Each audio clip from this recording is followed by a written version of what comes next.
right. Well, good afternoon, everyone. My name is Jen, and I'll be participating in the panel this afternoon. We have a couple of, pre-booked questions, so we'll go through those first, and then we'll take some questions at the end as well. But just to quickly introduce myself, and then I'll kick it over to Sarah. I'm an outgoing board member for the Unfunded List. I'm also a former applicee, someone who applied to the Unfunded List and got some feedback. So looking forward to going through this session and sharing our experiences with you. Sarah, I will kick it over to you for an introduction as well. Sure. Hi, everyone. My name is Sarah McIntosh. Very nice to be here with all of you this evening. As Jen said, I am an incoming board member for the Unfunded List. I've been serving as an evaluator since 2016 and submitting my nonprofit's work for review since 2018. So excited to be here to talk about what that experience has been like on both sides of the process. All right. So Sarah, I think our first question to talk about together is how we discovered the Unfunded List and what prompted you to apply. I'll let you go first and then I can go second. Okay, sounds good. So Dave Moss and I actually go way back. I was his intern back a little over a decade ago for a small nonprofit here in Washington, D.C. And I have kind of followed his career over the years and saw that he started Unfunded List and saw that they were looking for evaluators. At the time, I was making a transition in my career, stepping away from a 3-year stint at a foundation and moving back into nonprofit fundraising. But having done a lot of proposal reviews at the foundation that I worked for, I really wanted to keep those skills sharp for me. So this seemed like a great opportunity to volunteer and to give back, but to also kind of stay honed as an evaluator. What about you, Jen? Awesome. So yeah, I first interacted with the Unfunded List really through some social media posts and searching online. At the time, I had not yet met Dave or knew anyone from Unfunded List, but I was helping run a nonprofit that was young, that was growing, and we were having mixed results on our fundraising. And so we really needed some advice and some feedback. And so it was really, out of a moment of trying to find resources that through, social media, I discovered Unfunded List and, first started by applying.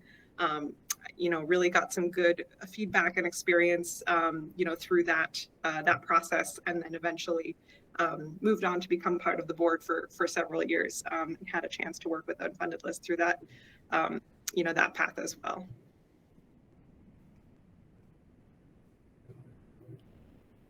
Great.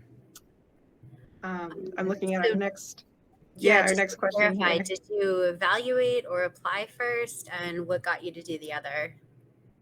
Yeah, great question. So I did apply first, and it was really through that experience of receiving a handwritten report and then getting to have a conversation about it, and really getting some tactical feedback and next steps. That first really enabled me and my organization to pivot, to make some changes, and also to really get an objective, outside look at, how we were operating. After that, I, worked with my nonprofit for a few years. At some point, it was a collegiate organization. So once I had left, university studies, I moved on from that organization. And I really wanted to still stay engaged with Unfunded List. So I moved into being an evaluator, and then, eventually to the board as well. But I wanted to stay engaged because I felt like the experience, I had was so helpful and had really helped us, kind of turn a corner and go in a different direction.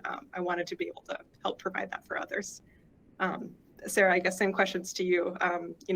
What was your experience with evaluating and applying?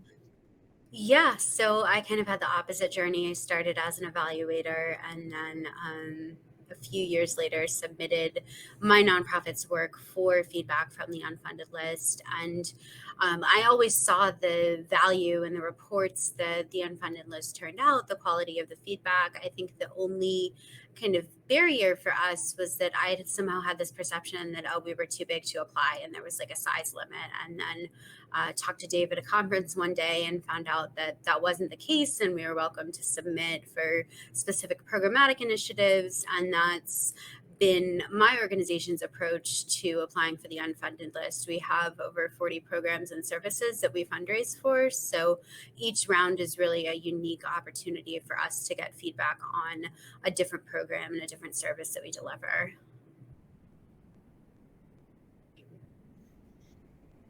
So Jen, what value do you see in being both an evaluator and someone who receives feedback?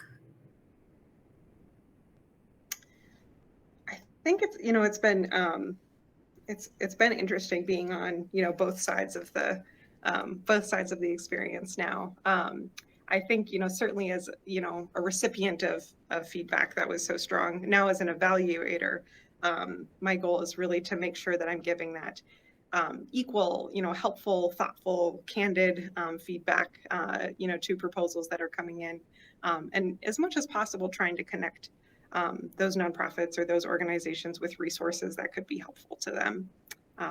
So trying to give full circle and really make sure that folks are connected with resources that could help. But Sarah, how about you? I would say for me, I've become a better evaluator by receiving feedback. I think that when I first started evaluating, I tended to give a lot of feedback that was very vague, high level, overarching. And then when I started submitting our own work for review, the pieces of feedback that I found the most value in were the ones that were very specific, that were able to point to specific examples, that gave us really tangible points where we can make revisions and improve our proposals. So I carried that forward into my evaluations and started like pinpointing specific pieces of the proposal where I felt like the applicant could improve something. That's great. No, I think that resonates with my experience a lot as well. Definitely want to give that good, helpful feedback. I guess, is there anything that you've noticed in the evaluator process that you enjoy, or that's been challenging for you, just in being part of one of those evaluator committees? I enjoy the wide array of different topics that we get to evaluate on. I think that I always come across nonprofits just doing really interesting, innovative work all across the country that I'd never known about before. And I love how Dave is so careful and so intentional about assigning proposals to evaluators based on where they have expertise and where they have interests. So it's usually all proposals that align with my expertise and with areas that I want to learn more about. That's great. Yeah, I love the variety too. And I think, one thing is, we're constantly hearing about problems in the world, difficult things in the news, and I really enjoy the time I get to review proposals because I get to read a bunch of solutions to hard problems, or who people are really thinking critically about those hard things that are in the news, those difficult challenges that we face, and coming up with solutions. And so not only is it fun to be able to, learn about a wide variety of initiatives and projects folks are working on, but just as a whole, I feel like I always come away um, uh, excited and inspired about, the number of people who are really tackling hard challenges and working to build a brighter future in many different domains in many different parts of the world. So Mm-hmm. I agree. And I think that building capacity in the sector is really important too. Like fundraising can be so daunting, and sometimes when you're applying, it's kind of just like you're throwing proposals into a black hole and nothing's coming back except these quick rejection emails, and you don't really know why. So I think it's really important to help other nonprofit organizations understand how to best position themselves to receive funding.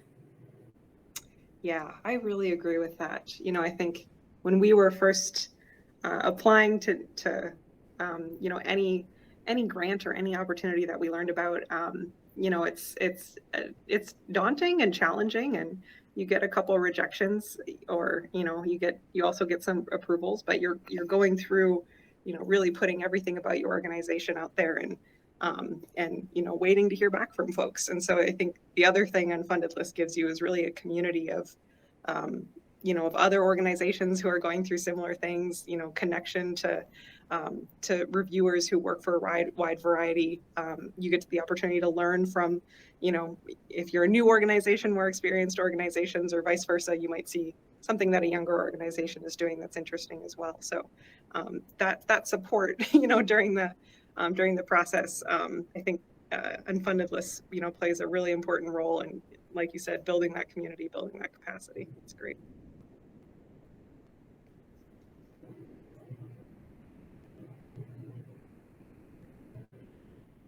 Do you have a favorite proposal that you read during your time as an evaluator? Oh gosh. Yes. Some of the really, I read one about a musical initiative, and I can't remember which country it was in, but a musical initiative for young people, which was just exciting, fresh, different. I really enjoyed that one. I also really enjoyed a recent one about some climate change technology and kind of a innovative nonprofit, financing approach to supporting that technology. So I think I'm always amazed at the, scope and variety, but there was one music one that stands out, and then there was one kind of, climate centric one that stands out. How about for you? I've read a few where the organizations are tackling food insecurity and poverty by reducing food waste. So basically repurposing food waste to help fight hunger. And I just think that's so innovative and such a cool approach because they're really tackling two issues. Like, it's not just about reducing food insecurity. It's not just about reducing food waste. They're able to really tackle two issues with one strategy. That's great. Yeah, I think there's no shortage of kind of interesting and innovative ideas. I guess, have you ever had a difficult or awkward situation when reviewing a proposal? And if you did, how did you handle it, or how did you work through that scenario? I don't know that I'd categorize it as awkward, but there have been instances where I've read a proposal and I've really just felt like this applicant is missing the mark and this is not the right source of funding for them. And rather than just say that, because just saying that, like, that wouldn't be very helpful, that's very negative, I would try to brainstorm, like, okay, well, if this is not the right funding channel for them, who are some other audiences that they could approach? What are some other strategies that they could take to help raise funds? And then I would, in my feedback, offer suggestions. Like, I think that if you approach this type of audience, it would resonate better. I think that if you shifted your strategy in this way, it would resonate better. So I always try to give actionable feedback that's going to help them improve their fundraising operations. What about you? Yeah, I don't know that I've had maybe one or two like that as well, where it felt like maybe the organization was better geared for a different type of operating model. For the most part, though, I think the proposals come across are all quite strong, and they've taken the time to put the proposal together. So there's always value in that first draft that someone sends over. I think maybe that's the difficult thing. Sometimes they can come over at various stages. Sometimes it really is an early cut, and so you want to be sensitive to that phase that proposal is in, and make sure you give feedback for the stage that it's at. And other times it's a much more mature product, and you're really trying to hone in on more specific things around messaging or specific issues they're having with their funding community if they share that in the application. So but for the most part, it's been a very enjoyable experience and a good learning experience. Yeah, absolutely. I definitely agree with that. That's great. Sarah, did we go through the list of all the proposed? Are there any other proposed questions we missed? I think the one we may have kind of skipped over is what can unfunded lists do better to improve the process for organizations and evaluators? That's great. I think the first thing that comes to mind is just continuing to encourage, evaluators to make suggestions or connections or introductions where appropriate. That was, really something that was valuable, that I found helpful, and as much as I can, I try and instill that as an evaluator now. I think when we get to group questions, I would be keen to hear from the group if there's anything that they might want or need. But Sarah, anything that comes to mind for you? Yeah, I would absolutely agree with that. I think that when I've shared the feedback reports with some of my team internally, I think that the feedback has resonated a little bit more when we've had an opportunity to actually connect with one of the evaluators who provided the feedback and have a conversation. It's somehow like just hearing it from a person, it resonates better with our staff than reading their reports. So those opportunities where we've had the chance to connect with an evaluator and give feedback, it's been so valuable. So Dave dropped a question in the chat. Do we have any tips for current evaluators and especially for first-time evaluators?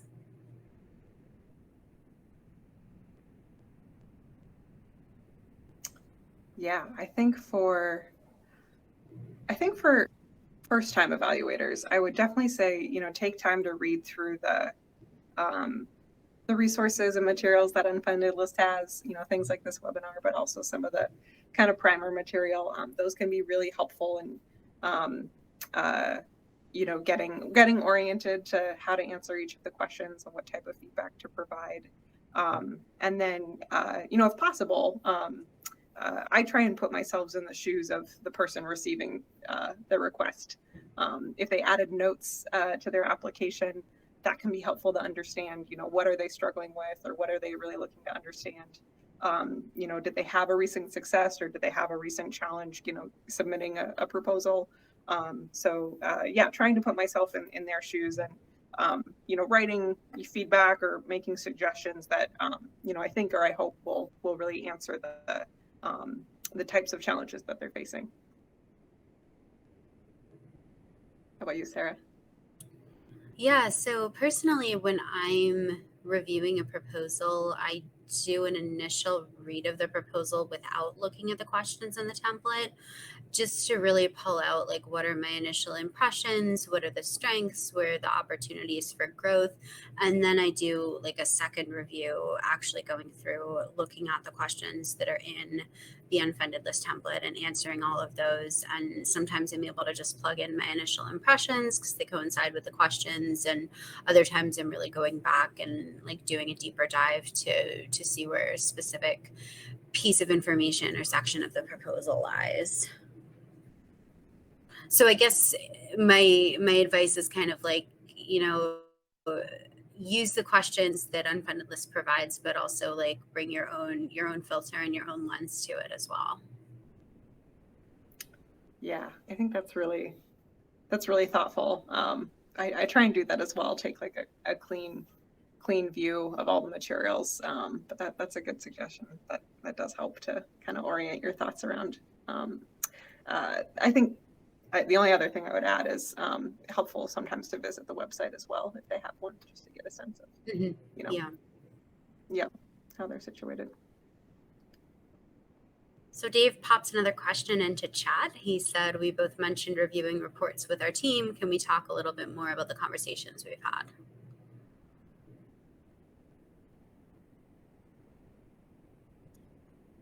Yeah. It's been a few years, but I remember I remember as we got the proposal feedback, we kind of we read it individually, and then our team came together and kind of debriefed it, our leadership team, and we had a couple different perspectives, on those calls. I think for us, the feedback really highlighted some areas where our messaging was confusing or wasn't consistent. And so on the one hand, that was an opportunity to talk about, if that was coming out that way in the proposal, how, first, did we all agree? How did we feel about that? How do we think that manifested? But then we really started to think about ways that we could change that, and really, get tactical on, okay, where is that messaging confusing? Where in the proposal and where in our kind of standard documents do we need to start narrowing in that messaging? And so, it allowed us to really to have some objective perspectives on maybe things that weren't as clear, as refined as they could be, and then really allowed us to, come together once we had processed that, and really make sure that our next product addressed those, those gaps or those areas where things didn't flow. And so, for us, it really highlighted things that maybe we had a sense of, but it really just put it in clear terms, like, oh, someone from the outside looking in, noticed this lack of clarity or this inconsistency. So, having that feedback enabled us to talk about it and ultimately fix it for the next go around. That's great. I love that idea of just like coming together as a team and talking through what you took away. So for us, when we first submitted to Unfunded List, we were kind of just, taking the report, sharing it out with the program team, kind of relying on everyone to take a look at the feedback and take it in, which I don't know is necessarily the best way of doing things because people's schedules can just get so busy, there's no real accountability there. And that was kind of the realization that we had, that it wasn't really actionable, and we wanted to really make sure that we were carrying forward the recommendations. So we've now transformed it into a writing exercise, and basically when we get a feedback report on a specific proposal, we'll do one of two things. So if we have a new funding opportunity coming up where we're applying for the same program, we'll filter the new grant application through the lens of the feedback that we got and use the feedback to improve the application for the next one that we're submitting. If we get the feedback report and we don't have a new deadline coming up, but we want to make sure that we are still incorporating the feedback, we'll basically do like just boilerplate edits to the proposal that we submitted based on what's in the feedback report. And that's our newest like boilerplate living document of copy for that program. So really just always making sure that we're taking the feedback that we receive and using it to edit our proposals.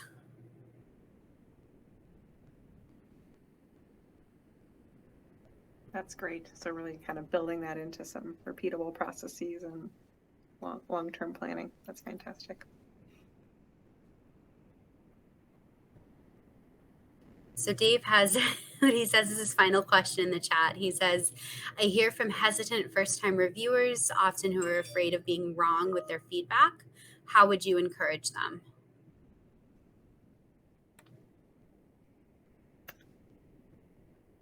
That's a good question. I guess, after a couple rounds, I think hopefully you'll get more comfortable with providing feedback. I think,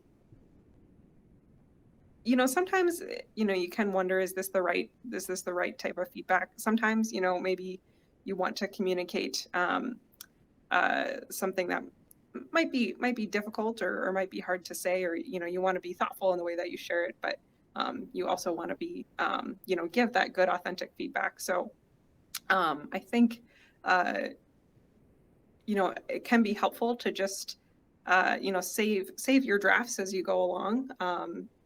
Sometimes the first cut of how you want to say something or phrase something might not be the way you want to deliver it in its final format. So, I usually take a first pass at each of the proposals that I'm reviewing, and then I'll go back at the end and kind of, update or wordsmith or just make sure, they convey the message that I really want to share, and that they do so in a respectful, professional, but also, genuine way, and that they provide that clear feedback. I think really just developing, some confidence, especially if you're, if you're working in an area that well, being able to highlight that, or, if you're able to, share where you're coming from, or why you have that perspective, sharing a story or an anecdote, that can sometimes help, um, uh, you know, uh, kind of add or augment to the feedback that you're providing. I guess, Sarah, how about you? Any strategies for how you could deliver that feedback? So I think as an evaluator, it's important to remember that your feedback isn't just going to be delivered in a vacuum, right? It's put into a report alongside feedback from like 6 to 8 other evaluators. And as the recipient, when you get that feedback report, one of the most powerful things is if you see like trends amongst the evaluators' feedback. So if one person points something out, it's kind of take it or leave it. That's one person's opinion. But if you have 6 reviewers out of 8 all telling you the same thing about your proposal, that's a trend. That's kind of across the board. Something is resonating with everyone, and really a sign that that point of feedback should be taken into consideration. So I think it's just important as an evaluator to remember that everyone's offering opinions, and really the most powerful tool that Unfunded List is delivering is when those opinions are offered in aggregate and they can show the nonprofit trends in the feedback that they're receiving.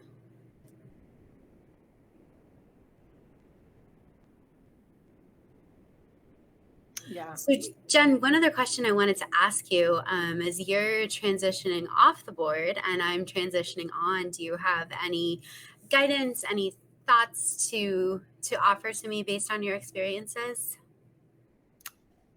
Absolutely. Well, first, I just want to say big congratulations as you join the board, and you have the opportunity to work with a really fun organization, and I know you're going to bring a lot to it. So I am looking forward to celebrating you on that path, and I am looking forward to continuing to watch the good things that Unfunded List does, and continue the work.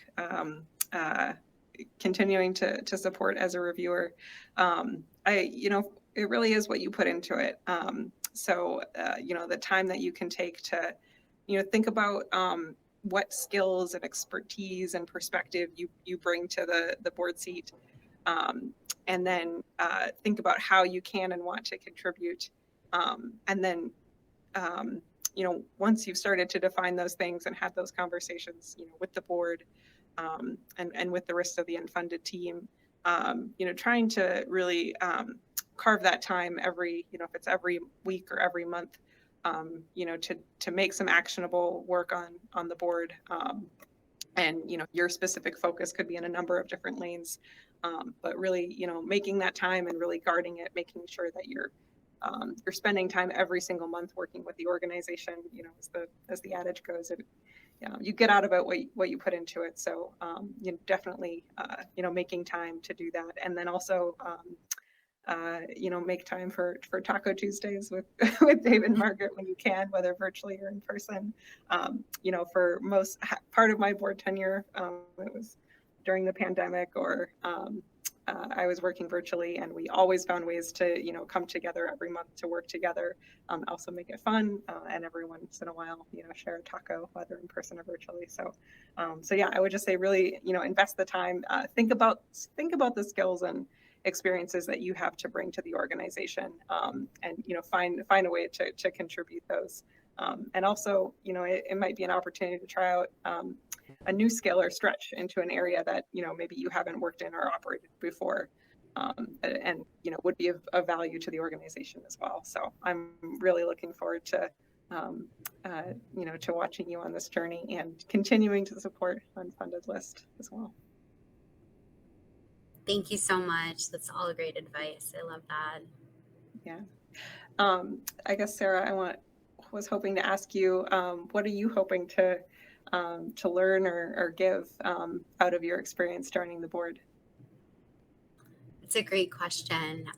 So I have a master's in organization development. I have expertise in strategy, change management, and like understanding how change manifests in an organization. And I'm really hoping to be able to bring that expertise and those skills to the board to help the organization grow and to work with the rest of the board towards that growth.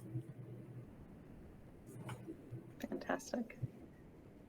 Well, I know we have a couple of folks listening in here. I think if anyone has any questions, you're welcome to put them in the chat, or if you'd like to ask us and come off mute, you're welcome to as well.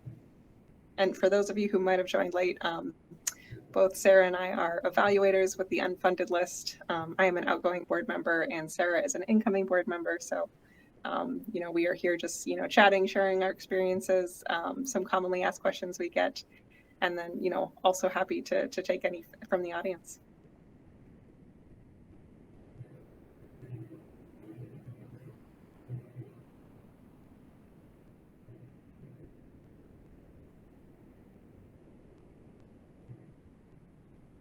It was comprehensive, I suppose. I do have more questions, but I already asked 3. This was a very helpful session. And I think we can, since it doesn't sound like there are questions, we can cut it in now. And we actually have, all of our sessions are always like super long, like over an hour long. So it'll be great to have we're gonna have a nice, like tight 30 minutes here for the session, which will be really useful. Our other recorded feedback on the feedback session is like 90 minutes long. It has a musical number in the middle. So I was gonna say, I was about to start singing, so we can keep it. Yeah, it's not too late. I suppose. I have several songs prepared. Thank you, Crystal, for joining us. Thank you to both of you for joining us.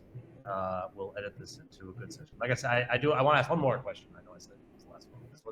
This one I'll ask out loud, not in the chat. How are things going with your organizations that we reviewed? I know, Sarah, you're still working at the organization that we reviewed. Jennifer, I haven't heard an update about 180C in a while, because we reviewed that proposal like maybe 7 years ago.